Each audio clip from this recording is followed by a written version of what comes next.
যাকগে, তুমি আর দেরি করো না, খেয়ে নাও কেমন? তুমি খাবে না? আমার এখনো মেলা কাজ পড়ে আছে বউ, তুমি খেয়ে নাও, আমি কাজ সেরে খেয়ে নেবো।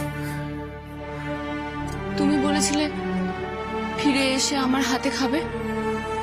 হ্যাঁ বলেছিলাম হয়তো, কিন্তু এখন তো কাজটাকে প্রাধান্য দিতে হবে, তাই না? আচ্ছা, আজ থেকে আমার থেকে বেশি প্রাধান্য তুমি কাজকে দেবে, তাই তো?